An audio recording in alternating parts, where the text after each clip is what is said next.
যুক্তরাষ্ট্রসহ গণতান্ত্রিক বিশ্ব বাংলাদেশের বর্তমান অবস্থার পরিপ্রেক্ষিতে এতটুকু খুশি নয় বলে মন্তব্য করেছেন বিএনপির মহাসচিব মির্জা ফখরুল ইসলাম আলমগীর।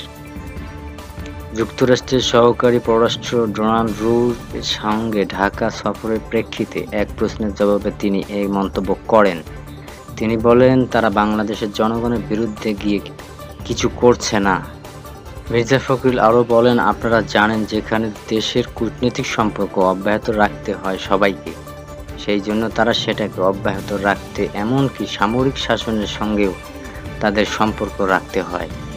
আজকে বাংলাদেশের যে অবস্থাটা, সেই অবস্থা প্রেক্ষাপটে তারা তাদের দেশের প্রয়োজনে যেটা উপকারী হয় সেটাই করেছে।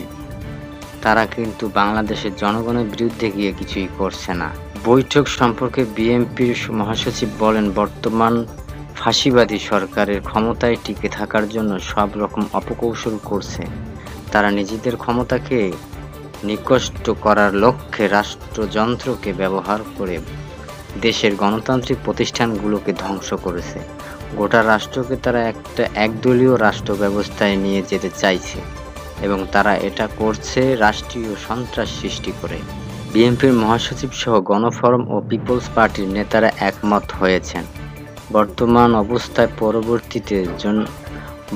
অবস্থার পরিবর্তনের জন্য তারা যুগ্মপদ্ধভাবে আন্দোলন চালিয়ে যাবে। এরপর গুলশানের কার্যালয়ে গণতন্ত্র মঞ্চের নেতারা সঙ্গে বৈঠকে বসেন বিএনপির মহাসচিব মির্জা ফখরুল আলমগীর।